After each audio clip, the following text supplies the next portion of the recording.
23. November 22. Ich habe zwei illustre Personen hier.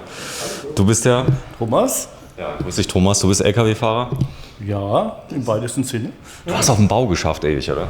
Auch, ja, 20 Jahre, Baukranmonteur. Baukranmonteur. Das heißt aber, du lässt arbeiten oder hast du selber angepackt? Nee, da musste ich selber anpacken. Hab die Krane da rangefahren mit dem LKW und dann aufgebaut. Ja. Das ist deine Frau. Ihr seid schon wie lange zusammen? Jetzt soll ich nichts Falsches sagen, 26 Jahre, glaube ich. Ja. 26 Jahre. Ihr kommt aus der Nähe von Heidelberg. Genau. Das stimmt. Und ich sag mal, in die Sahara fahren mit einem LKW hinten drauf mit Ladegut, dass man drin wohnen kann. Bist du so ein Typ dafür gewesen immer, oder? Nein. Also ich glaube, ich war zwischendrin noch ziemlich verzweifelt. Nicht verzweifelt, aber angespannt, ja, weil man denkt, oh Gott, wir fahren wirklich unser Einfamilienhaus durch die Gegend. Aber nach ein paar Tagen hat sich's gelegt, wenn man einfach merkt, wie geil das Auto ist und es super macht und eben nicht auseinanderfällt, wenn mal die Kabine nach hinten ans Fahrerhaus so schlägt, ja. Und mit der Zeit hat sich's beruhigt. Und dann hat's richtig Spaß gemacht. Ja. Ihr lebt aber nicht in einem Auto. Noch nicht. Habt ihr das vor, oder? Wir haben das vor, genau. Also jetzt noch 4 Wochen und dann geht's los. So, das heißt, ihr habt alles verkauft, oder? Wir haben unser Haus verkauft, ja, unsere Jobs gekündigt und haben jetzt eine kleine Wohnung, wo unser letztes Hab und Gut drin ist. Und der Rest ist dann im Maitimo. Bleibt die Wohnung, oder? Die bleibt, ja. Bleibt. Das heißt, ihr habt so ein praktisch Refugium, wo ihr dann... Genau, das war einfach so ein Sicherheitsdenken, wenn einer krank wird, dass wir da nochmal zurückgehen können und dann, das einfach nochmal, wenn doch irgendwas passiert oder wir auf dem Visa warten, dass wir einfach so einen Rückzugsort nochmal haben. Du siehst so aus, als wärst du in der Modeindustrie irgendwie. Nee, überhaupt nicht. Nee. Ich komme vom Controlling. Ja, hätte ich jetzt auch gedacht. Das wollte ich nur nicht sagen. Jetzt gibt es 3 zu 1 drauf. Controlling ist ganz wichtig. Das heißt, du bist so ein Zahlenmensch. Du bist rational. Ja. So, dein Mann deswegen, nicht. Genau, deswegen ergänzen wir uns gut. Das ist so. Ja, ich bin bei Tobi Teichmann. Tobi oder Tobias eigentlich? Man kann gerne Tobi sagen. Die meisten guten Freunde sagen Tobi und ein bisschen förmlicher ist Tobias, bevor man den Nachnamen verwendet. Und das sind auch 2. Das ist? Das ist Sammy und Anton. Genau, der Grüne ist der Sammy und das ist der Anton. Der Grüne heißt, die Halsbänder sind. Genau, so. Oder die Geschirre, das Geschirr ist grün. Und das sind Labradore, die sind aber klein, oder? Ja, das ist die Arbeitslinie und ist ein extra so kleiner gezüchtet, genau. Die haben es ja normalerweise die immer am Lauf, so ein bisschen, oder? Ja, er hatte schon eine OP, vorne links, genau, ED, also Ellbogendysplasie. Genau, das haben die alle, oder? Ja. Fast, der eine nicht. Er hat jetzt nichts, der Sammy, aber es ist auch so eher die Knutschkugel, der ist jetzt nicht so aktiv. Wer ist Alpha? Wer ist Beta? Alpha ist blau. Alpha ist blau. Okay, Anton. Das sind 2 Jungs. Sind die lieb immer, oder? Ja. Immer. Es sei denn, ein Fremder kommt so nahe dem Auto. Genau. Dann wird es mal... Das Revier wird schon verteidigt, jetzt aber nicht mit den Zähnen, sondern eher mit Lauten. Was krass ist, meine Hunde, habe ich am Anfang nicht gedacht, habe so winzige Gewinnspiele. Da ist irgendjemand unten am Tor, das höre ich überhaupt nicht. Und dann fangen die an anzuschlagen. Wie merken die das? Ist es die Vibration am Boden? Oder? Vibration, Gehör, Geruch. Das wird wohl diese Kombination sein, wenn irgendwas eben außerhalb nicht ganz so ist, wie es sein sollte. So, ihr führt eine gute Ehe? Ich bin zufrieden, ja. Du bist ja oft nicht da, oder? Jetzt schon. vorher nicht so oft, aber seitdem ich jetzt zu Hause bin, geht's auch. Was macht eine gute Ehe? Gute Kompromisse, denke ich. Ja. Ja, sag mal, was ist ein Kompromiss? Ja, man muss jetzt nicht immer seinen Kopf durchsetzen. Also da muss man immer ein bisschen ab und zu geben. Beide. Ja, was macht eine gute Ehe? Ich glaube, dass man miteinander wächst und auch zusammen die Veränderungen, die anstehen, zusammen wie soll ich sagen, zusammenträgt. Ja. Hast du immer recht? Nein, leider nicht. Ich hätte es gerne, aber es ist nicht so. Aber wir ergänzen uns gut. Ja? Wie gesagt, ich bin der Kopfmensch, der Thomas der Emotionale und dann finden wir immer ein Mittelmaß. Okay. Ja, ihr seid ja demnächst auf 12 Quadratmeter ungefähr. Das ist ungefähr 4x3, oder? So ungefähr, ja. 4,50 die Hütte, 4,60. Sag mal, wenn die Leute auf Stellplätzen, also es entstehen jetzt immer so Stellplätze für Wohnmobile, wo die nebeneinander sind, an einem schönen Fluss. mit Waschraum und dann fahren die hin. Also ich mache mich jetzt nicht lustig, weil ich liebe ja alle, aber ich sag mal, und du siehst immer die Bilder auf solchen, zum Beispiel auf dem Caravansalon, und da guckst du dir die Bilder an von den Herstellern und die sind entweder am Strand alleine oder sind am Wald alleine im Wohnmobil oder sind an den Bergen alleine im Wohnmobil. Eigentlich stehen die da, wo du üblicherweise stehst. Ja? Du bist alleine meistens, oder? Oft. Ja gut, wie gehabt, wir sind jetzt erst eingestiegen in die Geschichte mit dem großen Auto. Hatten wir vorher auch 6, 7 Jahre einen normalen Kastenwagen. Was habt ihr? Ein Neo Traveler, also jetzt Road Traveler oder so irgendwie, hat sich das umfirmiert, wie auch immer. Und waren ja da ähnlich unterwegs eigentlich, allerdings auch viel auf normalen Stellplätzen, jetzt nicht auf Campingplätzen oder auch mal, weil das Auto war recht autark. Autark, ja. Ja. Du bist der LKW-Fahrer, hast einen C-Führerschein, du auch? Ja. Okay, hast du einen C gemacht, Juni. wann? Genau, seit Juni. Seit Juni. War das schwer? Nee, also ich fand es easy. Gerade jetzt mit diesem Online-Unterricht war das super. Das Multiple Choice, da sind ja manchmal mehrere Fragen richtig, oder? Ja, klar. Mehrere Antworten. Ja. Wie beim Führerschein auch, also es ändert sich ja nichts. Hast du Bammel vor dem Test gehabt? Naja, also da vorne dran stehen mit den ganzen Teenies war schon ein bisschen komisch. Also ich da als Älteste. Aber es war okay. Ja. Teenies beim C-Führerschein? Nein, aber da ist alles durcheinander. Also Auto, Motorrad, Mofa, alles. Also beim TÜV war das und dann sind alle durcheinander und du stehst da und denkst, okay, jetzt mache ich mit 40 nochmal einen Führerschein. Aber Ach du bist 40 erst? ich bin 40, ja. Okay, krass. Das ist, ich hätte ja, ich sag mal so... Ich sag jetzt nichts falsch. Habe ich eben erst gesagt? Aber ihr seid ja relativ, du bist wie alt bist du? 38. Du merkst, ich komme aus der Nummer nicht mehr raus. 49. Ich habe gerade gesagt, du hast ein junges Luder geheiratet, der quasi, ihr wart 10 Jahre auseinander, oder? Nee, es sind 6. 6 Jahre auseinander. Ein bisschen geschwummelt kann. Du bist jetzt 43, oder? Ja, du bist so alt wie meine Frau, jetzt überlegt gerade, die ist 79 geboren, du auch? Ich bin 78. 78 geboren. Okay, die ist im Dezember ist sie geboren. Ich auch, ja. Ja, das ist so. Nee, im November, stimmt gar nicht, 8. November. So der da ist. Und deswegen, jetzt überlege ich gerade, 8. November, Geburtstag war gerade. Ja, ich muss immer aufpassen. Nee. Sag mal so, bist du so ein Typ, oder ich frage mal dich, stehst du irgendwie so praktisch am Muttertag und so? Nee, ich finde das ganz schlimm. So Fleurop-Tage ist also Katastrophe. Also ich mag auch keinen, wie heißt dieser Amortag, Valentinstag da. Also ich finde das ist nichts. Frühstücken morgens, was macht ihr da? Es kommt drauf an, haben wir Wochenende oder Wochenende? Wochenende wird es lang gefrühstückt. Was? Ja. Ja, wir zelebrieren Frühstück und dann fällt Mittag und Abendessen manchmal aus. Und Brötchen, wo geht ihr mal holen? Thomas geht Brötchen holen und zum Metzger. Oder backen. Okay. Das ist so. Warum ich frage ist, die Enge, habt ihr das schon probiert jetzt ein paar Wochen mal? Oder? Ja, wir waren ja in Tunesien. Ja, genau. Also die haben wir aber dabei für unsere Hunde hauptsächlich. Weil das Hundefutter drin ist. Die Engelbox, dachte ich. Die Enge. Achso, die Enge. Ich dachte die Engelbox. Sorry. Meine Frau hört schlecht. Siehst du, ich bin schon beim Wir hatten Auto. die vorher schon. Nee, das passt. Krass. Ist das die Liebe, die grüne? Ja. Ja, der Sammy ist der Tobi, Getriebe. es geht um das Thema Reisen in ferne Länder oder auch in Deutschland kann man viel erleben, was da ist. Aber du hast richtige Autos, baust Autos. Wir sind in Hasloch im Spessart und du hast die Leute mitgenommen auf einen Art Erfahrungstrip mitten in die Sahara nach Tunesien. Wie kommt man denn nach Tunesien? Da ist ja Meer dazwischen. Ja, also also der Hintergrund der ganzen Veranstaltung ist so ein bisschen den Leuten den Umgang mit den Autos beizubringen und Tunesien bietet sich aus zweierlei Gründen an. Es ist relativ schnell zu erreichen. Wir fahren immer von hier nach Genua unten und verschiffen dann. Das heißt, mit der Fähre ist man roundabout in 24 Stunden in Tunis. Und Tunesien ist ein sehr kompaktes Land, was zwar keine so hohen Amplituden wie andere vielleicht afrikanischen Regionen haben, aber wir sind hier zum Beispiel auf dem Bild in dem berühmten Star Wars Canyon, in dem diese ganzen Episoden gedreht wurden, oder die Episode 2 wurde verstärkt da in dem Rennen gedreht. Und wir haben halt die Möglichkeit, einen ganzen Tag Offroad zu fahren, was hier in Europa überhaupt nicht mehr geht. Ne? Das heißt, wir fahren eine Piste rein und kommen dann am Schluss in der Sahara raus und können das alles auf Pisten und fernen Wegen machen. Und das in der Erreichbarkeit gibt es uns nirgends.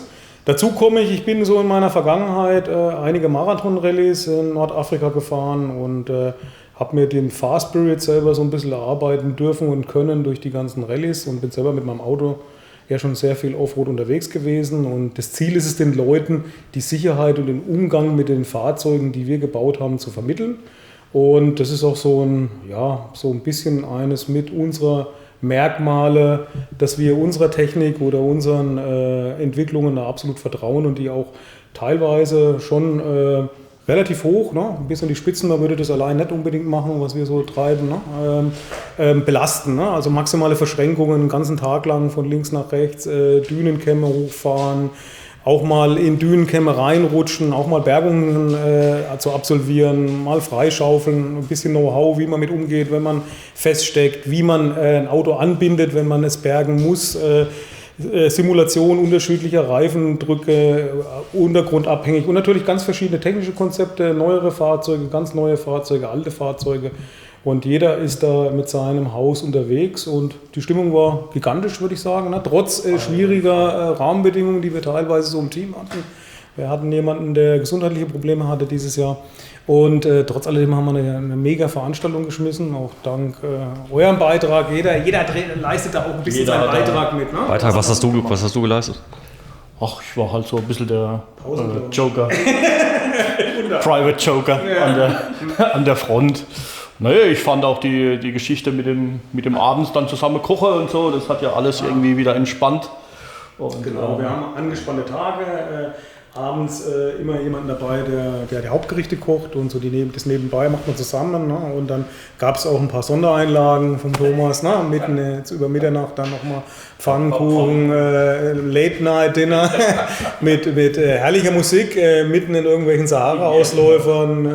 Und wir hatten da sehr viel, ich würde auch sagen, sehr viel Zeit, trotz der kurzen Zeit, sehr viel unterschiedliche, gigantische Eindrücke, sehr viel Emotionen auch in dem Ganzen und natürlich, denke ich, auch jede Menge Inspiration und Fahrtraining. Ich denke mal so 1500 Kilometer mindestens haben wir gemacht, ja, vielleicht knapp 2000, ne, da unten. Und das machen wir jährlich in Zukunft 1, 2, 3 Mal, je nachdem, wie sich die Zeit findet. Ne? Das sind ihr? Nee. Nee, das ist der Tobi. Der kleine Tobi, das gleiche Fahrzeug, also das Grundfahrzeug wie unserer. Allerdings ein Automatik, 1428 von Mercedes. Ich habe einen Schalter, das ist eine Automatik. Du willst eine Automatik holen in Zukunft? Nö. Nee, du kannst schalten. Jupp. Die Frau lernt es noch. Die Frau lernt Die lernt es noch. So, Tunesien, Trip ging wie lange? 14 Tage. 16. 16? Ja. 16 Tage. Und das ist ja schon 16 Tage. Da träumen ja die meisten, die Urlaub machen, ja von 16 Tagen mal am Stück Urlaub machen. Das ist für viele schon ein Luxus. Demnächst macht ihr 365 Tage Urlaub, oder? Ja, für 2 Jahre zumindest mal. Ja. Für 2 Jahre. Habt ihr Geld gespart dafür, oder? Wir haben unser Haus verkauft. Ist das dann weg, das Geld vom Haus? Nein, natürlich nicht. So, das ist praktisch Also Rücklage. wie ich gesagt habe, ich bin da der Controller. Also ich habe das schon im Griff. Dass wir zurückkommen und wahrscheinlich ein neues Haus bauen oder was auch immer. Ja? Irgendwas wird uns Oder einfallen. zweiter LKW. Ist ja jetzt eine blöde Situation. Ihr habt fürs Haus nichts mehr bekommen, weil die Preise alle so niedrig waren, oder? Ja, ganz schlimm, ganz schlimm. War ein guter Zeitpunkt, oder? Wir hatten genau das Zenit erreicht, also mehr ging nicht mehr. Sag mal, wie lacht. Genau, ziemlich erreicht. Jetzt sind die Fahrzeuge beim Tobi ja bezahlbar. Du hast eben gesagt, du warst beim anderen Händler, wollen wir keinen Namen nennen. Da waren die Fahrzeuge gut und gerne die Hälfte teurer und mehr. Was macht ihn aus, den Tobi? Weil er verkauft ja so alte Schinken, die kein AdBlue haben und so. Das ist ja... Das ist ja genau, da ist mein Auto im Übrigen. Das ist ja genau das, was eigentlich den Reiz an der Geschichte ausmacht. Du kriegst ja ein Auto, was eigentlich über jeden Zweifel erhaben ist. Der Mercedes von uns, der ballert da eigentlich überall die Ecken hoch, die Berge runter. Du musst dir keine Gedanken machen über irgendeinen Quatsch, den du da noch reinschütten musst oder irgendeinen Elektronik-Firlefanz, der dir dann irgendwann mal da irgendwelche Streiche spielt, wenn du das Ding mal überlastest. Es gibt keine Elektronik. Es gibt keine Elektronik. Man muss dazu sagen, er kommt ja auch aus dem Nutzerprofil. Du bist die letzten 20 Jahre extrem viel auf andere Fahrzeuge und LKWs gefahren, auch jetzt brandneue Modelle. Ne? Ich glaube, du hast mal so eine Anekdote von einem nagelneuen Feuerwehrauto erzählt, was also auch mit Sternen behaftet ist. Ne? Vielleicht mal ein Nebensatz dazu. Und das sind so die Sachen, die natürlich schon jetzt, wo dir die Überladung auch gewisser Sicherheitseinrichtungen Probleme machen kann. Ne? Ja, haben wir nicht. Ja, wir werden gleich mal dein Auto in einem extra Video mal begehen. Bist du der so krank war eigentlich? Ja. Ja, genau. Du hattest ein paar Mal Krebs und so. Ja. Nix hat dich so richtig umgebracht, oder? Ja, ich habe es versucht, 5-mal, hat nicht geklappt, aber naja, gut. Fünfmal Krebs? Ja, also es kam 3-4 Mal zurück, dann war noch so ein kleiner Herzinfarkt dazwischen. Ja, ein bisschen Diabetes, aber ja, gut, alles gut. Was hast du alles gehabt an Krebs? Es war ein Seminum, also vom Hodenkrebs ausgehend, ein faustgroßer Tumor im Bauch und das kam halt immer wieder zurück. War sehr schnell wachsend, war aber auch schnell wieder weg und ja. Wie wurde der behandelt dann?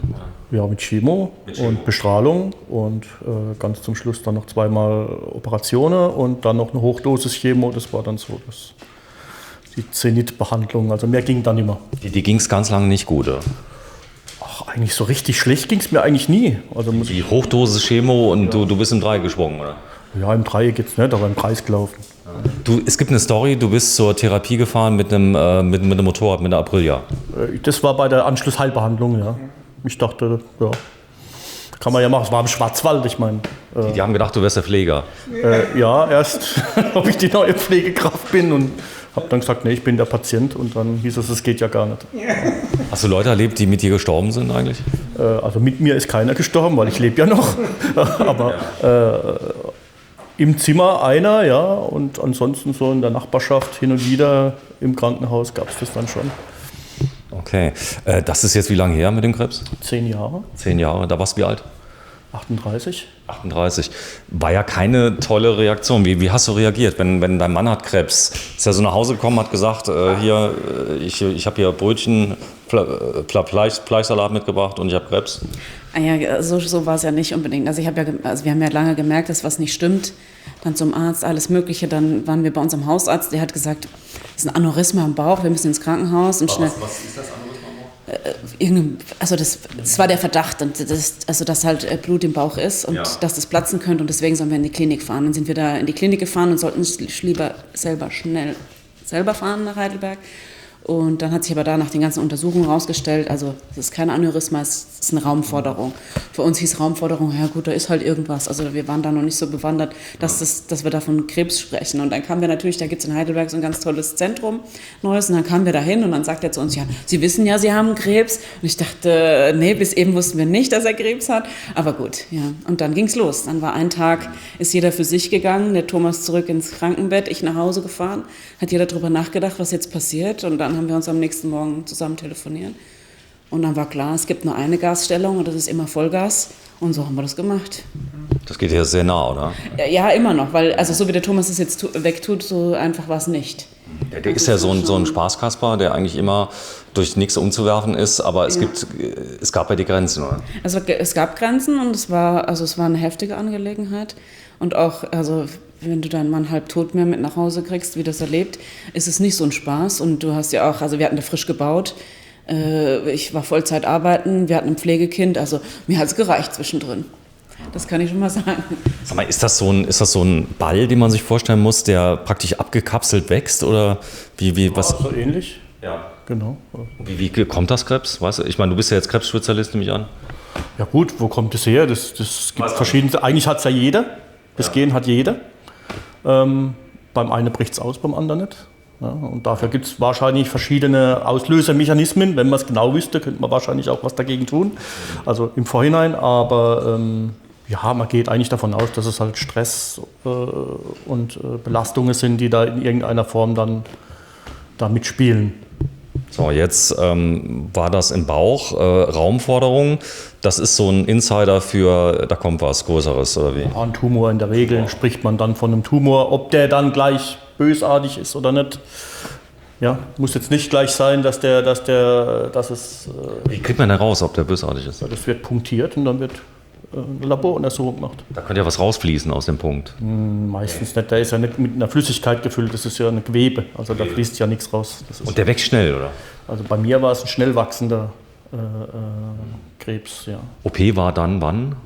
Es gab mehrere. Ja, erst hatte ich eine, also diese Chemo geht ja über mehrere Wochen, die erste. Dann hat man nachgeschaut, was ist passiert. Mehrere Bildgebungen wurden dann gemacht. Und als das dann klar war, dass wir das erreicht haben, was wir erreichen wollten mit der Chemo, da hat man den Rest praktisch rausoperiert und im Anschluss nochmal bestrahlt und danach ging es dann in die Anschlussheilbehandlung. Und nach der Anschlussheilbehandlung war dann eben dreimal, dass es halt doch wieder kam, nach 4 bis 8 Wochen. Der war doch weg eigentlich, das heißt, da war noch ein bisschen da, oder wie? Jein, der kann sich über die also bei mir war es ein Lymphom Non-Hodgkins, nennt sich das eigentlich, also und das kann natürlich sein, dass sich das über diese Lymphbahnen dann irgendwo anders manifestiert. Genau. Streut, oder sagen wir da? Ja, streut sagt man eigentlich eher, wenn es sich dann an den Blutbahnen anhängt, aber über die Lymphen ist es dann eigentlich nicht. Die Lymphen ist, glaube ich, die Flüssigkeit, die im Körper ist, die wird über die Lymphe. Ablauf, die Drainagen, die wir selber haben. So, dann warst du wie lange weg, Krebs? Behandlung erste? 5 Jahre. Achso, die erste. Oder, also im Gesamten hat sich das 5 Jahre gezogen, bis ich dann wieder als gesund entlassen wurde. Du bist seitdem gesund? Ja. Mehr oder weniger. Der eine sagt so, der andere so. Ja, also ich fasse mal zusammen. Du hast Bluthochdruck, nehme ich an? Nicht mehr. Nicht mehr. Du hast Diabetes Typ 2? Typ 2, genau. Typ 2 ist ja heilbar, weißt du ja. Heilbar? Wie heilbar? Ja, ich habe machen unter anderem, dass sie sagen, durch Ernährungsumstellung. Ja, klar, könnte man tun, wenn man sich so geißeln möchte. Tut man nicht. Trinkt man bei euch Bier, Wein? Ja, in der Reihenfolge. So, das heißt, du weißt schon, dass du gut lebst. Darüber bin ich mir bewusst, ja. Und ich mache das auch bewusst, weil ich eigentlich nicht einsehe, nach diesen Strapazen mich da so. Also ich schränke mich schon ein, der ist gut, wir übertreiben es nicht, außer in Tunesien ab und zu. Du weißt, wie Salat aussieht und so Rohkost? Ich mag die Sachen nicht, ja. Natürlich essen wir Salat ganz normal. Ja, also der Thomas kocht auch richtig aufwendig immer. Ja, also Was zum Beispiel? alles Mögliche. Also früher, wenn ich von Weihnachtsfeiern zurückgekommen bin vom Geschäft und wir waren da immer richtig feudal essen mit 1, 2 Sternen, dann habe ich erzählt, was es gab und dann hat der Thomas das an Weihnachten nachgekocht. Als Beispiel? Was? Zum Beispiel, wir hatten mal, das fand ich total beeindruckend, einen Birnenchutney zum Truthahn dazu. Und dann habe ich dem Thomas erzählt, wie das geschmeckt hat. Und dann hat er das tatsächlich Weihnachten nachgemacht. Darf ich mal deine Hände sehen, dass man das sieht? Weil du musst ja mit diesen Händern so kleine Sachen schnippeln und so. Du hast vorher erzählt, du warst am Bau. Die können zärtlich sein, okay. Na klar. So, also Spaß mal. Ich will euch so ein bisschen vorstellen, weil der Tobi hat erzählt, dass du mit dem Thema Krebs sehr offensiv umgegangen bist. Du hast gesagt, Augen zu und durch, ich schaff das, Vollgas. Und Tobi hat gesagt... Der ist so ein Lebermann, der sprüht so, der Typ. Ne? Der ist einfach ein Beispiel dafür, jetzt mal unabhängig von seiner Geschichte, dass man einfach die Sachen anpacken kann, dass man was machen kann. Jetzt auch Veränderungen, das Leben genesen, die Welt anschauen, solange man die vielleicht noch anschauen kann, diese ganzen Geschichten. Ne? Und jetzt die 14 Tage gab es kaum jemand anders aus der männlichen Partie, der so wie ein Duracell-Männchen Power rübergebracht hat, einen Strahlen und eine Lebensenergie, trotz jetzt dieser extremen Geschichte, die ja manche Leute sehr devot und demütig und die sich gar nichts mehr trauen. Ne? Deswegen ist es so ein positiver Appell, Leute, Carpe Diem, macht was, geht voran. Ist alles irgendwo zu bewältigen, auch mit einer guten, positiven Einstellung zur Sache. Ne? Und das ist sehr, sehr markant und das ist jetzt auch sehr selten und jemand mit so einer Geschichte, der jetzt da so dasteht, einfach wahrscheinlich ich kann mir vorstellen, dass das Energieniveau noch höher liegt als vor 20 Jahren bei ihm. Ne? Also so von der Sache, so one day live it. Ne? Wir nehmen jetzt die Sachen mit und es ist schön, war auch eine tolle Erfahrung, gemeinsam unterwegs zu sein. Ja, du bist der Bauer, wir sind bei VW24, da werden die ganzen Haufen gebaut. Ihr kennt euch noch nicht so lange, oder? Ja. Tobi und wir? Ja. Ein Jahr ungefähr? Nein, im Juni. Im Juni waren wir hier das erste Mal, haben dann eigentlich nach einem anderen Fahrzeug geschaut. Genau. Es ging eigentlich die erste Minute, als wir uns gesehen haben uns begrüßt, haben die ersten... Ich habe was gemacht, das hätte ich zu dem Punkt noch gar nicht machen dürfen. Du hast immer Tisch gezogen, ne? Nee, ich habe Wir hatten das Fahrzeug von Ihnen war bereits gebaut und war in anderen Händen, aber die Sachen haben irgendwo nicht zueinander gepasst. Ne? Also es gibt ja manchmal Feng Shui. Das Feng Shui war irgendwo anscheinend nicht passend und ich hatte zu dem Zeitpunkt schon vermutet, dass man die zwei Räume trennen muss, um jemand anders da zum Glück zu führen. Also auf Deutsch, das Fahrzeug haben wir ursprünglich für jemand anders gebaut und wir haben das dann zurückgenommen, weil wunderschöner LKW, gibt es auch nichts dran auszusetzen. Und also beide haben sich gefunden, das Fahrzeug, Mighty Mo, die haben sich gefunden. Ja, und irgendwie, wie ihr da wart, ich habe relativ schnell gesagt, vergesst die Scheiße, guckt euch das an, das ist eigentlich für euch das viel größeres Bett, Hundi ist das viel schönere Auto. Ne? So, und tatsächlich ist es so entstanden und also aus der jetzigen Perspektive würde ich sagen, es war ein Volltreffer. Ne? Also wie man Sachen so zusammenzuführen kann. Ne? Und das hat sich jetzt natürlich toll für alle Beteiligten entwickelt. Ne? Also das heißt, der ehemalige, für den es nicht so gepasst hat, oder die ehemaligen wurden davon befreit. Es führt zu neuem Glück. Zwei nette Leute, zwei nette Hundis haben ein schönes, fahrbares Zuhause und wir haben auch schöne Erlebnisse schon. Es gibt ja Leute, die stellen sich da vielleicht ein bisschen was anderes drunter vor. Deswegen hast du ein Vermietfahrzeug. Da kann man Sachen mal testen. Ich glaube mal so, die meisten machen so 2-3 Wochen. Passt das Fahrzeug? Weil die sehen ja geil aus, die Autos. Aber wenn man jetzt unter, ich sag mal, ökonomischen Gesichtspunkten, du bist ja Zahlenmensch, sagt hier Bettlänge, Küchengröße, zweite Schlafmöglichkeit und so weiter. Das ist ja ein enges Ding für viel Geld. Und ich kam vom Kastenwagen. Also von dem her, also die erste Nacht drin dachte ich, ist das riesig. Das legt sich. Ja, aber es ist trotzdem gut. Also für uns passt es. Mehr Platz brauchen wir gar nicht. Was bist du für eine Frau? Bist du so eine Tussi oder? Nein, ich frage mal so, es gibt ja Frauen, die müssen dann, ja, ich meine, es könnte ja alles Show sein. Ihr habt Labradore und zu Hause, weißt du, da werden dann die Ballkleider ausgepackt und weil du musst dich ja schon ein bisschen reduzieren, wenn du so unterwegs bist. Ich muss mich reduzieren, ja, aber das geht auch. Aber ich habe trotzdem meine Kleider dabei. Ja. Schminkkocher also ich will auch nicht nur das Camper-Outfit wie beim Mann anhaben. Ja. Also ich habe schon noch meine normalen Sachen dabei. So. Ja, ich habe viele Fragen. War das jetzt die erste große Reise, Tunesien? Ja, also jetzt mit dem Fahrzeug. Ja, klar. Mit dem Fahrzeug. Habt ihr das vorher mal hier ausprobiert in Deutschland? So ein bisschen? Also wir haben mittwochs abgeholt und Montag ging's los. Also nein. Nein.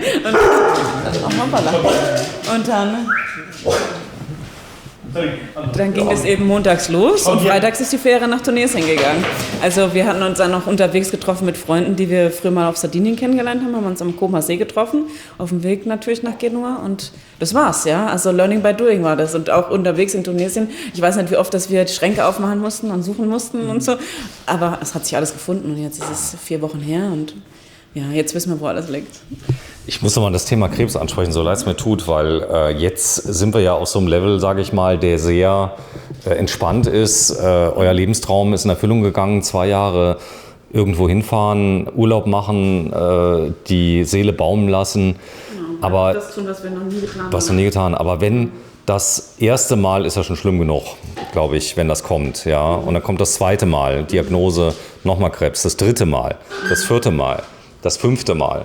Ist man da irgendwann mal, ich meine, kannst du überhaupt noch zur Arbeit gehen dann oder normal? Musst du ja. Also ich meine, unser Haus musste ja bezahlt werden. Also von dem her, da gab es ja gar keine Option dazu. Also arbeiten und wie gesagt, also bei uns gibt es nur eine Stellung, das ist Vollgas. Und das hat für den Thomas gegolten, dass er den Krebs besiegt und für mich gegolten drumherum alles. Ich muss auch sagen, es war auch, es hört sich jetzt blöd an, aber es hat auch drumherum gestimmt. Ja? Der Thomas hat einen Superchef zum Beispiel, ja? Der 3 Jahre nicht arbeiten gewesen und sein Geschäftsauto stand jeden Tag bei uns auf dem Hof. Ja?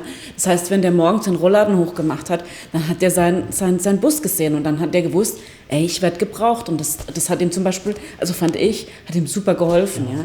Und auch bei mir, dass ich... Vorname vom Chef? Herr Hubert. Ja, jetzt gehst du jetzt gar nicht mehr hin auf die Arbeit. Also...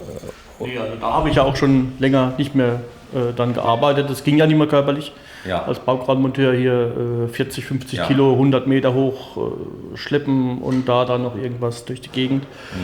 Da konnte ich den Job eigentlich nicht mehr so ausüben, wie ich den früher immer gewohnt war. Und dann haben wir in gegenseitigem Einvernehmen uns, ich habe dann gekündigt und wir haben immer noch ein super Verhältnis, er ist auch immer noch da. Geld, kriegt man da Geld, wenn man krank wird von irgendjemand, dass man über die Runden kommt, oder ist man dann erstmal mittellos? Ja, mittellos, ne? Du kriegst dein normales Krankengeld. Ich war ja ganz normal in Lohn und Brot. Also Krankengeld heißt, du hast eine Zusatzversicherung oder wie? Nee, das kriegst du ja von der Krankenkasse. Ja gut, derjenige kann dich ja nach einer gewissen Zeit auch kündigen. Hat er nicht gemacht. Hat er nicht gemacht? Nee, im Gegenteil. Also als ich kam und hab damals die Diagnose dann nach 2-3 Wochen, habe ich mir dann mal ein Herz gefasst und habe dann einen Termin gemacht bei ihm. Und dann haben wir uns freitags getroffen und dann haben wir die Sache mal besprochen. Und das Erste, was dann eben kam, wie kann er helfen, brauche ich Geld. Echt? Direkt? Ja. Okay. Die Frau war dabei und dann haben wir gesagt, nee, an dem liegt es nicht. Aber LKW-Fahrer bist du, gell? da war ich LKW-Fahrer. Nahverkehr? Ja, Im Nahverkehr. Zum Schluss dann im Fernverkehr. Im Fernverkehr. So, und das ist ja auch die Leidenschaft LKW, die dann kommt. Also das heißt, 68% zahlt die Krankenkasse. Der Arbeitgeber selbst hat dann keine Belastung mehr, hat keinen Arbeitnehmer mehr. Der ist dann weg, der ist ja krank. Der fehlt dann, genau. Ist das gut, das System hier in Deutschland? Also ich meine, es gibt ja viele Länder, da bist du krank und das war's. Ja klar, also ich meine, da stehst dann ohne was da. Ja? Und ich muss auch sagen, ich hatte auch Leute bei mir im Krankenstand, im Krankenhaus auch als Bettnachbarn, die wurden im Krankenbett gekündigt. Am Telefon vom Chef. Ja wie, du bist jetzt für ein Jahr krank oder was, kannst vergessen, bist entlassen. Also auch da konnte man was dagegen tun. Das haben wir dann über den sozialen Dienst geregelt in Heidelberg. Und dem ging es dann auch wieder besser danach. So, weil das sind ja viele Sachen, die kommen plötzlich, wenn man stirbt. Ich mache viele Videos über das Thema Sterben, Beerdigung und so, Leichenverbrennung, kein Witz, Krematorium, weil das sind alles so Tabuthemen. Wir haben mal live gezeigt in Völklingen, wie funktioniert so ein Krematorium. Ganz neues, 3 Kammer, also die dürfen zum Beispiel die Abwärme nicht verwenden, die können wir noch zum Heizen von Völklingen verwenden, aber das sind alles so Sachen, das zeigen wir dann halt. Alles so Themen, oder Frühchen habe ich gefilmt. Also das ist auch so ein Thema, wenn die da mit 3-4 Monaten auf die Welt kommen, gerade mal so 800 Gramm und so. Das sind so Sachen, aber das gehört mit dazu. Ich denke, Genau, das schreibt das Leben. der Krebs trifft ja auch so viele, oder? Genau, ja. Viele und keiner kann sagen, mich trifft es nicht. Wir haben es abgehakt und wir freuen uns, dass wir noch leben und dass wir jetzt auf dem richtigen Weg sind und jetzt mal was ganz Neues probieren. Wir gucken ja immer nach vorne, wir gucken jetzt auch mal nach vorne. Noch mal ganz kurz zu dem Fahrzeug, nicht, dass das in den falschen Hals kommt. Es gibt ja Leute, die kaufen sich irgendwas und merken nach kurzer Zeit, das ist gar nicht das, was ich wollte.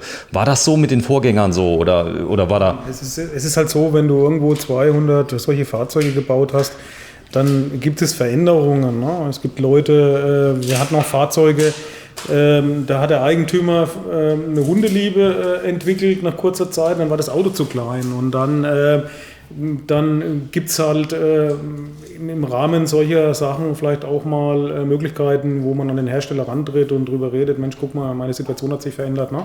So ähnlich. Jemand, der... Genau.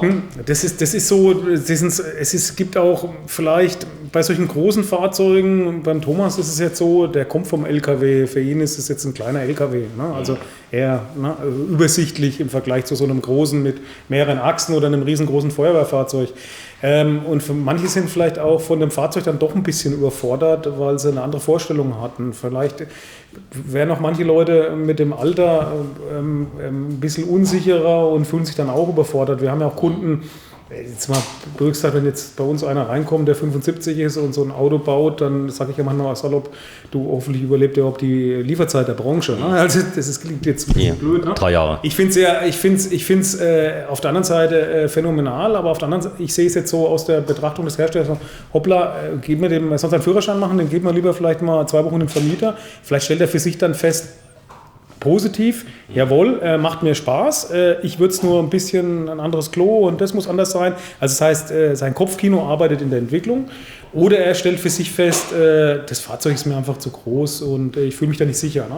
Und so ähnlich passiert es, kann es gewesen sein. Das Wichtigste ist, das ist jetzt auch ein Appell an der Branche, immer irgendwo, dass man sich Mühe gibt, dann und vielleicht auch mit den Kunden gemeinsame Lösungen erarbeiten. War das der Balu, den wir gefilmt haben? Den Baloo haben wir gefilmt, genau, auf der Southside, ja, genau. Der war auch mit dabei. Ja. Hast du das Video gesehen von Baloo, was ich gemacht habe? Ja. Nee. So geil. Ja, cool. So, du kommst mal bitte her. Du kannst dich gern da hinten verpieseln, das geht nicht, ja. Genau, wenn ich mal kurz hier neben den Tobi setzt. Du warst nämlich auch mit in Tunesien, hast den ganzen Battle begleitet. Und hast das mitorganisiert. Also du bist ja Feuerwehrfrau auch und genauso wie, ich sag mal, alle anderen hier, ich zeig's mal gerade, eine Outdoor-Kleidung mit allem drum und dran. Was war denn das für eine Stimmung da in Tunesien? Du bist da mit vielen Fahrzeugen unterwegs, viele verschiedene Charaktere. Da kannst du ja schon mal, ich sag mal, Leute, die sich nicht unbedingt mögen. Gab's das, oder? Nee, eigentlich gar nicht. Ja. Also es war eine mega Gruppe und ich glaube, es war für alle, würde ich behaupten, die Reise unseres Lebens. Warum? Weil, also man kann es kaum erklären. Erstens das Land, mystisch, die Stimmung, also es gab keinen Punkt. Mystisch? Ja. Wie mystisch? Afrika ist für sich schon ein total faszinierendes, erdendes, einfach faszinierendes Land mit so vielen verschiedenen Ebenen. Das heißt, man fängt oben an, das sieht ein bisschen aus wie Italien, dann kommt die Steinwüste, dann fährt man durch Berge, dann kommt ein orangener Sand, dann wird der Sand gelb, dann wird er weiß, dann fährt man durch Palmen, dann ist der Sand Ja, ist weg. gut, Also, gut, so genau wollte ich ja gar nicht wissen. Ich bin fasziniert von dem Land. Nee, war Spaß, das heißt, das hat dich fasziniert. Warst du erst mal da jetzt? Oder? Nee, ich war im März schon auf Rallye mit dabei. Langweilig. Ist das so wie praktisch im Europapark, wenn du die einmal gefahren bist, die Achterbahn, dann ist langweilig danach? Nee, überhaupt gar nicht. Weil es ständig was Neues ist, neue Situationen, man fährt nie den gleichen Weg. Angst? Hast du mal Angst gehabt? Verändert sich ja auch. Angst? Nee. Also im März hatte ich noch ein bisschen mehr Respekt. Vor was hast du das? Vor dem Rallye-Truck, mit dem, also groß. Aber Leute, hört man ja immer irgendwelche Maschinenpistolen. Ist das ein friedlicher Staat, Tunesien? Ja. Ja. Also ich habe nichts mit Maschinengewehren feststellen können. Nein, ist ja so, wenn man so sagt, Afrika und weit weg und die haben eine andere Hautfarbe und reden eine andere Sprache wie Deutsch, ist ja wahrscheinlich so, oder? Die reden da wahrscheinlich Französisch, oder? Ja, Französisch, Dialekt wahrscheinlich so ein bisschen alles gemischt. Ja. Cool. Ja, und dann habt ihr das Zeug eigentlich mitgebracht, was es da gab zu essen? Oder habt ihr das alles dabei gehabt an Bord? Oder habt ihr Sachen vor Ort? Stellenweise auch vor Ort, genau. Ist Gemüse auch gekauft vor Ort? Ja. Ja. Sag mal, diese ganzen Märkte, das ist doch auch Basare, gibt's das da? Und Ja. die fahren ja alle mit dem Bus, nehme ich an. Da gibt's so Busbahnhöfe, oder? Das habe ich nicht gesehen, Busbahnhöfe, ne. Aber Märkte gibt es total tolle Märkte. Die kommen immer selber mit Pickups verschiedener Generationen. Die ältesten über 50 Jahre alt. Ne? Ja. Immer 17 Ziegen hinten drauf oder ein kleines Kamel. Ne? Und also sie bringen, also es ist alles ein bisschen anders, aber ich bin ja bestimmt schon 30, 35 Mal in Tunesien gewesen. Es gibt nie irgendwo bedrohliche Situationen. Ne? Es gibt auch, du wirst nicht angebettelt, obwohl im Land die waren ja mal vom Tourismus abhängig, denen geht es nicht sonderlich gut, denke ich. Ne? Und trotzdem. Nee, alle total nett, hilfsbereit, also egal wo man hinkommt, die Menschen kommen, die sagen Hallo. Ja. Du hast viele Fotos gemacht, nehme ich an, du bist ja unterwegs, Fotografin. Ich brauche alle Fotos davon, denn die werden wir nämlich einbauen in dieses Video. Das geht nämlich 38 Minuten und ich möchte nicht nur unsere Nasen hier sehen, die irgendwas labern, sondern ich will den Leuten ganz viele Bilder zeigen, wie schön das da unten ist. Und du sagst, also das ist quasi Afrika auf dem komfortabelsten Weg. Das heißt, du fährst dann da runter nach Genua, das Einschiffen, ist das schon spannend? Oder? Also mit einer großen Gruppe ist es schon sehr spannend. Warum? Damit die alle zeitgleich aufs Schiff kommen, oder? So ungefähr, genau. Nee, also generell ist es spannend, klar, wenn man mal Fähre fährt. Seid ihr da zusammen hingefahren oder durft ihr da selber nach Genua fahren? Nee, wir sind alle selber gefahren. Wir haben uns erst dort unten getroffen. Das heißt, alle hatten ihren eigenen Weg bis dahin, haben vielleicht schon mal ein bisschen Urlaub gemacht. Auch ihr? Genau, auch wir. Wo wart ihr vorher? Wir sind erst an den Bodensee gefahren, genau, über den Bodensee und dann an den Comersee. Und da haben wir uns noch getroffen mit Freunden. Und dann vom Comersee dann nach Genua. Habt ihr da frei gestanden eigentlich? Immer? Oder wart ihr auch schon mal am Campingplatz? Also da waren wir tatsächlich auf so einem Stellplatz, also unter dieser, wie man es immer so schön nennt, unter der weißen Ware, weil unsere Freunde fahren ganz klassisch so einen schönen großen Morbello oder wie das Ding heißt. Ja. Also, so ein fürchterliches Ding. Nein, nicht fürchterlich. Also wir sind Camper, ja. Jeder darf machen, was er will und darf sein, wie er will und wie es einem Spaß macht. Aber jetzt mal echt so. Auch Freunde, die uns eingeladen haben, die nach Spanien fahren, die dann auch so einen riesen, was waren die, so ein riesen Dreiachser, Concorde. Also ein Riesending und mit denen treffen wir uns auch, ja. Weil Aber diese Morello-Fahrer, das sind doch schon komische Leute, oder? Nein, überhaupt nicht. Wir haben Freunde im Dorf, die sind total super. Mit denen waren wir immer wandern. Ja. Mega, ja. Jeder die sind so versnobbt, die kommen damit so behangen mit Ringen. So. Und, Es gibt natürlich, also ich meine, überall gibt es jeden, also jeder kann sein, wie er will und es gibt in jeder Sparte, auch bei den Oberländern gibt es Versnobte, das ist einfach so, aber jeder ist so, wie er ist und wir nehmen sie so, wie sie sind. Sag mal, wenn du da am Stellplatz stehst mit dem Fahrzeug, kommen da Leute schon mal und sagen, was hast du denn da? Oder fällt das auf? Ja, das ist ja nicht zu übersehen, so ein kleines Ding. Also natürlich kommt die eine oder andere gelaufen, aber es ist auch, was wir jetzt so festgestellt haben, auch viele haben so ein bisschen Respekt. Also die trauen sich nicht. Ich glaube, das geht wie den Morello-Fahrern. Ja? Die werden ja auch immer für versnobbt gehalten und wir werden halt gehalten, dass wir irgendwie total abgespaced sind oder ich weiß nicht, wie der Ruf von uns ist. Das ist ein ganz anderes Hobby. Ich sag so, weiße Ware Liner, die stehen ja oft Spanien, überall rum, treffen sich. Das ist so eine Art Club. Hier habt ihr einen kleinen Club. Kannst du dir vorstellen, nochmal mit einer ähnlichen Truppe zu fahren? Oder? Nach Tunesien? Achso, jetzt, wie wir es waren, ja, auf alle Fälle, ja. Es war nicht das letzte Mal, denke ich. Mal sehen, was da draus wird. Und es war spannend und wir freuen uns drauf. Das Handy klingelt, das hört man aber nicht am Video. Das ist nicht so schlimm. Sag mal, was war denn das Schönste, was ihr hattet? Und wo du sagst, das war ein echtes Highlight, außer dem Pfannkuchen nachts. Oh, da kommt ja nichts mehr, ne? Quatsch. Also ich fand eigentlich das Beste an der ganzen Geschichte, fand ich diese Gruppendynamik. Ja. Die sich da ergeben hat, also egal was eigentlich kam, ob es jetzt ein Problem war oder irgendwas, es wird eigentlich alles recht zusammen gelöst und ich glaube auch immer in einer Form, wie man es besser hätte nicht machen können.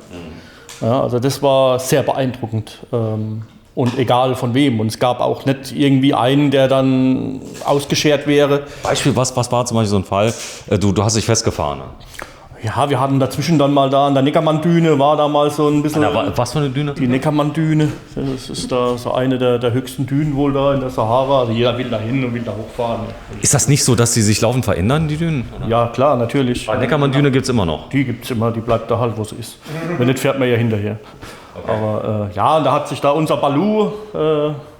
hat sich da mal ein bisschen festgefahren und davor hat man gerade so ein bisschen Bergeübung mit dem Willi veranstaltet, also das war Absicht.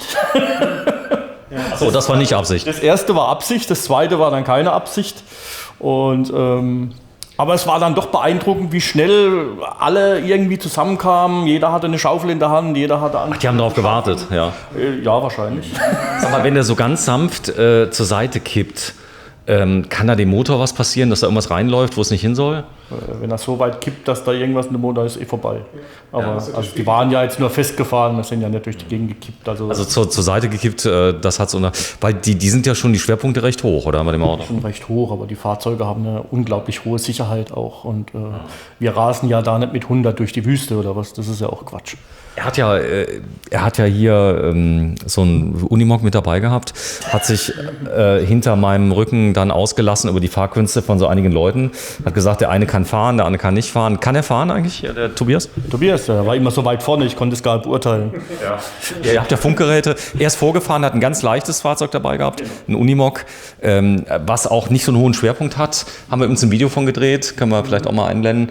So, und du bist vorgefahren. Da gab es so eine Stelle, da war das Survival Martin, das ist so ein Typ, den muss man eigentlich erlebt haben, der alles so ein bisschen dramatisiert, kann man das sagen? Das macht der, ja. Also das ist aber auch so, Drama ist interessanter als Sachen, die geschmiert laufen. Und ein Teil, also spannende Momente und Dramas werden mehr geklickt als Sachen, die nur geschmeidig laufen. Das ist auch ein Teil wahrscheinlich der Community, die sich da solche Szenen eher vorstellen, ne? Und davon angefixt sind. Ne? Also es war Natürlich merkst du immer, wer mehr fährt, der hat auch eine andere Routine. Es gibt aber auch neue Leute, die haben einen gewissen Coon-Spirit, die können besser Auto fahren von sich aus, weil es ihnen besser liegt. Ne? Das kommt halt relativ schnell zur Geltung, auch bei solchen Veranstaltungen. Wir haben tatsächlich Leute gehabt, die haben ihren Führerschein erst kurz und die fragen mich an einer Stelle, können wir jetzt da mal runterfahren? Und ich bin da mit dem LKW noch nie runtergefahren, ne? Aber wenn du das machen willst, vielleicht soll ich es erstmal probieren selber. Ne? Also man hat da eine ganz, ganz unterschiedliche Dynamik bei solchen Veranstaltungen. Ne? Und also es hat sehr viel Spaß gemacht und wir haben gesehen, wer kann was, wer kann noch weniger, wo ist noch Luft nach oben. Viel geht halt über die Routine.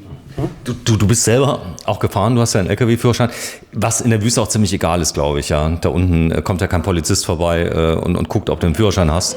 Oder doch? Also der guckt nicht, ob du einen Führerschein hast, aber die kommen schon mal vorbei und gucken nach dir, ob alles gut ist. Ja, bist du in den letzten Winkel. Und ja, also wir sind einmal, ich glaube die 3., 4. Nacht ziemlich weit, wirklich weit in der Wüste gestanden und dann kamen die vorbei und haben gefragt, ob es uns gut geht. Hallo oder so. Weil So ähnlich, ja. ich glaube, was sie nicht wollen, ist irgendwelche Touris, die da unten verrecken und dann in der Tagesschau. Man lernt viel über das Land und wo was ist. Hast du das vorher schon gehabt? Hast du gewusst, wo Tunesien so ganz genau ist? Ja, natürlich, wir waren mal vor 20 Jahren, waren wir da schon mal zu so einem klassischen... Hast du auch einen Teller mitgebracht? nicht, aber also wir haben da so eine Kameltour natürlich gemacht, ja, also so eine ganz klassische Strandurlaub, ja. Aber wir haben zwischendrin auch mal einen Turn durch die Wüste gemacht mit einem kleinen Jeep. Nicht Jeep, mit dem Quad, genau. Und da hat es auch lustigerweise einen Tag vorher geregnet, das heißt, es gab eine schöne Schlammschlacht, ja. Das war spaßig. Regen gab es da unten? Nö. Nee. Regen ist eher eine Sache. Es geht ja darum, du bist ja eingeladen worden, hast vorab eine Überweisung von 1.000 € bekommen, damit du nur positiv über den Tobi sprichst, richtig? Na klar. So. Dann kamst du her, hast das Auto gesehen, hast gesagt, ich verlieb mich. Gab es da große Preisverhandlungen oder hat der Tobi gesagt, nee, Überhaupt nicht. der Preis war fair? Ja. Weil es ist ja eine uralte Kiste, ja. Es steht am Schrottplatz für... Das heißt hier Schrottplatz. Ich meine, das Auto ist von Grundweg restauriert. Wirklich gut restauriert? Weil du kennst ja auch... Ich bin, ja doch, ist okay. Also ich war jetzt auch einige Male schon unterm Auto zum Abschmieren und um Sachen zu prüfen. Also da gibt es eigentlich... Hatte ja auch was, ein bisschen über 20.000 Kilometer. Warte mal, man hört dich nicht. Es hat ein bisschen über 20.000 Kilometer, also es war, oder 34 ist er jetzt. Also im Grunde genommen substanziell besser als viele LKWs, die 2 Jahre normal zivil genutzt werden. Ne? Die da praktisch rumgeritten werden mit maximalem Drehmoment am Berg. Die LKW-Fahrer wollen ja auch Gas geben. Spritsparend fahren, war das damals schon ein Thema in deinem Job? Oder? Ja, im Job definitiv. Jetzt interessiert es mich nicht mehr. Ach, genau umgekehrt. Ja, klar. Was willst du denn mit so einem Auto Sprit sparen? Das ist doch dummes Zeug. Nein, du kannst ja durch langsame Fahrt etwas Sprit sparen. Wir 60, wenn du 60 fahren fährst? ja mit den Autos jetzt nicht stundenlang auf der Autobahn spazieren und müssen da, was weiß denn ich, auf Teufel komm raus, irgendwelche Termine einhalten. Also das liegt ja an einem selber. Aber die Fahrzeuge sind halt alt und die brauchen einfach eine gewisse Menge Sprit. Da kannst gar nicht viel machen mit Spritsparen, fahren. Ja? Also du kannst versuchen, dich da in der Geschwindigkeit ein bisschen einzuschränken. Was nimmt der ungefähr? Wir wären bei 25 Liter werden wir anfangen. Und, Wir haben es nicht gerechnet. wir rechnen Tankvolumen, was hast du? 850 Liter ungefähr. Der Diesel ist ja gar nicht so teuer da unten in Tunesien. Habt ihr mal voll gemacht dann? Ja klar, 2-mal. Ja klar. Was ist der Preis ungefähr? Also ich glaube 60 Cent war der Liter. War der Liter. Da käme ja auf die Idee hier, dass die Steuern vielleicht ein bisschen pushen. Jetzt wart ihr ja zu einer Zeit, wo Krieg irgendwo, Ukraine und so. Habt ihr da irgendwas von mitbekommen da unten? Nein, aber ich muss auch sagen, wir machen das auch mit Absicht, auch in Deutschland nicht. Du guckst nicht jeden Abend Tagesschau? Ich muss keine Tagesschau gucken und ich lese auch keine Zeitung und ich finde, man kriegt so viel Information und wenn ich eine Information haben möchte, dann hole ich mir die gezielt und möchte nicht. Aber da unten war jetzt nicht so, dass die jetzt in den Bütchen vom Fernseher waren und sich irgendwelche Bilder aus der Ukraine, haben die es überhaupt mitbekommen da unten groß? Das weiß ich gar nicht, aber ich glaube nicht. Also ich glaube, jedes Land hat seine Themen. Ist auch weit weg hier, oder? Dann. Ich denke auch, dass da in Tunesien, dass die ihre eigenen Probleme haben. Was haben die zum Beispiel? Und ja, eben auch mit Wassermangel und Hygiene ist auch immer so ein Thema. Müll, was halt auch von überall angeschwemmt wird, eigentlich aus Europa rüberkommt, wenn du da... Hast du es gemerkt, Müll? Ja, klar. Als wir da am Strand waren, haben wir mal ein paar Flaschen aufgehoben. Stand dann hier Coca-Cola, Made in Germany, war sehr lustig. Echt? Schwierig, die Situation. Die Kurden und Türken bringen nämlich alle die Cola-Dosen irgendwie aus Polen hier rüber und unsere landen am Strand von Tunesien.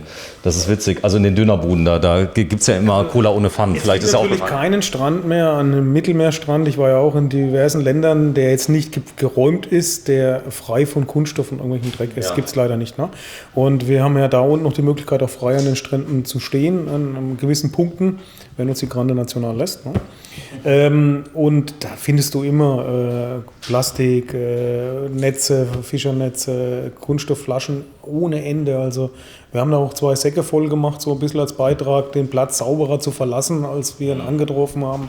Aber das ist natürlich ein Kampf gegen den Windmühlen. Ne? Gibt es da unten Müllverbrennung eigentlich?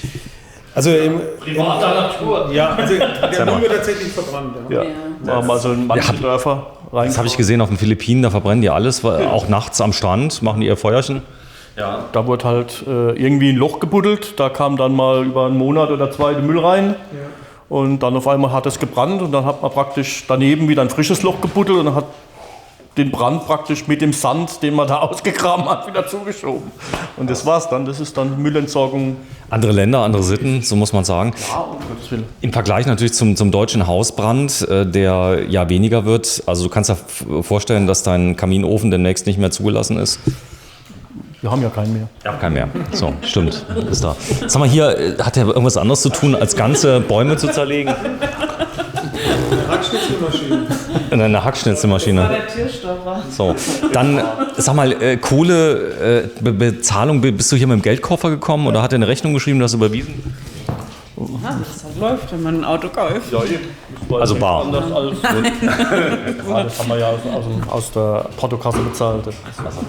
War schon viel Geld, aber der Werterhalt, gerade bei den Autos, ist ja enorm. Das heißt also, wenn du, ich sag mal, so ein Auto vielleicht vor 10 Jahren gekauft hättest, war das wesentlich günstiger. Heute kriegst du das nicht mehr für das Geld. Du hast aber trotzdem einen guten Preis bekommen. Also wir wollen ja nicht über das Geld reden, aber du kriegst unglaublich viel Auto fürs Geld, oder? Ihr habt euch ja umgeschaut vorher. Wir haben uns umgeschaut. Also der Thomas kennt, glaube ich, alle Fahrzeuge, die es auf dem Markt gibt, mit Vorteilen und Nachteilen, welcher Motor, welches Getriebe und so weiter. Ja? Also wirklich komplett. Also der ist da echt extrem immer mit solchen Themen, auch wenn wir ein normales Auto kaufen. Also wir kennen dann ganze Branche mit allen möglichen. Und so hat er sich auseinandergesetzt und wir haben uns dann für den Mighty Mo entschieden. Der vorher hieß Baloo. Nee. Das ist ja anders, ja, weiß ich nicht. Achso, das war ein anderer. Das war der, wie hieß er vorher? Ich habe es vergessen oder so. Egal. So, also auf jeden Fall haben wir den in Friedrichshafen gewinnt. Er heißt jetzt besser. Nee, im Friedrichshafen hatten wir den nicht dabei. Ne? Nee. Die Frieda hatten wir dabei, ne, zum Verkauf, aber es gibt momentan außer dem Willi auch nichts was. Das ist eine große Community. Wir haben ja in der Werkstatt gestern gedreht. Magst du mal gerade an den Tisch nebenan gehen und da mal so ein kleines Metallstück nehmen? Das liegt da. Magst du mal kurz rübergehen?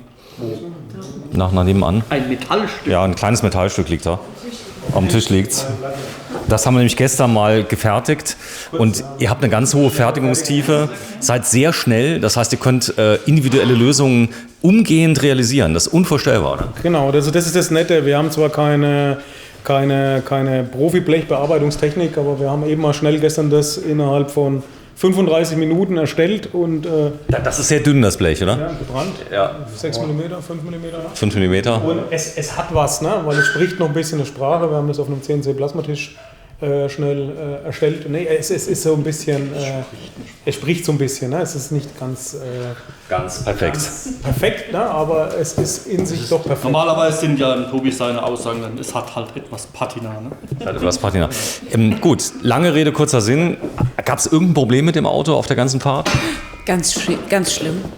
Also das war fast nicht mehr fahrbar. Fast immer fahren, ja. Fast nicht mehr fahrbar, weil wir haben einen Spritzlappen verloren. An was? Ein Spritzlappen. Ach, unten diese Bubble-Dinger an den Rädern. Also da ganz schlimm. Ja, also deswegen sind wir auch heute hier, damit der Spritzlappen getauscht wird. Der wurde beim Rückwärtsfahren, glaube ich, abgerissen, oder? Nachdem das Auto bis zur Achse im Sand. Da soll man ja auch so einen Expander irgendwas dran machen, damit der hochgehalten wird. Ja, oder? das in dem Keiner Moment. mag Klugscheißer. Keiner mag Klugscheißer. Ich kann mir vorstellen, wie der ist so, wenn man unterwegs ist, oder? Ja, ich fand es sehr angenehm. Ja, also man konnte sich auch mal gegenseitig ein bisschen beschimpfen. Das Geile ist, da darfst du ja nicht beschimpfen, da heißt direkt wieder, du hast einen Ex-Krebskranken beschimpft. Diesen Touren, das Interessante ist immer, dass je spannender die Strecke, wenn nichts passiert ist, sind die Leute immer auf dem High-Niveau. Ne? Aber wir haben Sachen gefahren, die waren wirklich extrem anspruchsvoll und keiner hat es gemerkt. Warum? Weil bis auf einen Spritzlappen ist nichts kaputt gegangen. Ja. Ne? Also das heißt, wenn du in dem Level fährst und da gehört ein bisschen, das ist immer so das, was mich extrem fordert, du musst wissen, welches ist dein schwächstes Glied in der Bande, wer hat am wenigsten Winkel und Rampenwinkel und wer kann da noch durchfahren. Und wir haben gerade bei einer der Sequenzen hier, da haben wir viel gestochert, sage ich immer dazu, Wege gesucht, um auf einen Hauptweg zu kommen, weil viele der Hauptwege weg waren durch viel Regen Wochen zuvor. Und das macht das Ganze knifflig, aber damit simuliert man auch im Pistenfahren so ein bisschen den Realfall, ne? Weil es kann immer mal passieren, dass du dich ständig wieder umsortieren musst in deiner Streckenfindung. Sehr schön. So, die Tour hast du zusammengestellt, komplett alleine, oder? Mit dem Tobi natürlich zusammen. Tobi natürlich. Ist da so Google Maps dein Freund, weil die Karten sind ja doch alt, die Dünen verändern sich? Ja, da kann ich auch auf den Tobi zurückgreifen. Der hat alle Strecken... Achso, du hast einen Satzzugang, oder? Ich tue die Strecken konstruieren und ich fahre viele Sachen. Ich fahre halt immer Stiche, die ich schon gefahren bin und variiere um Strecken, die ich kenne, wiederum die Strecken und würfel die neu zusammen. Also, die All-Inclusive-Reise, zahlt man dafür ein bisschen was für die Reise? Ja, doch schon. Was kostet das? Also so um die 5.000 € pro Fahrzeug etwa. Pro Fahrzeug. Ist da die Überfahrt mit drin? Ja. Die ist mit drin. Also Überfahrt mit drin, die ganze Orga mit drin. Gut, für 2 Wochen 5.000 €, da gibt es Urlaube, die sind teurer. Also wenn ich jetzt nach Thailand fliege, da kostet der Flug schon mal, wenn du günstig buchst, 2,5. Ja. Dann kommt das Hotel noch dazu und so weiter. Und Sprit, was habt ihr an Sprit ausgegeben? Weiß nicht. Wir haben die Kreditkarte hingehalten. Du Schobi. Nein. Ja, wir haben die Kreditkarte hingehalten. Nein, also das hört sich jetzt so an. 1.500 € vielleicht. Also auch nicht mehr, wie wenn du irgendwie anders unterwegs wärst. Jetzt überleg mal, es gibt ja viele ähnliche Hobbys. Also ich sag mal zum Beispiel Springreiten. Nee, nicht Springreiten, sondern, habe ich Springreiten gesagt? Nee, zum Beispiel Fliegen. Also Privatjet fliegen und so weiter. Oh, mit dem Flugzeug. Ja, das ist teurer. Das sind aber ähnliche Kosten bei der Anschaffung. Wenn du dir so eine PPL zulegst, so eine kleine, da bist du auch bei 250 locker schon mal. Bist du. Und dann schon im Ultraleichtbereich, wenn du was Vernünftiges willst, sind 150.000 bis 200.000 € immer weg. Ne? Ja, und man kann nicht drin schlafen. Nee, und man muss ja auch immer wieder auf den Flugplatz, man kann nicht daheim starten. Das ist ja auch das, du kannst auch keine 400 Liter Frischwasser mitnehmen. kannst du auch nicht, ne? Du könntest ja 500 mitnehmen, oder?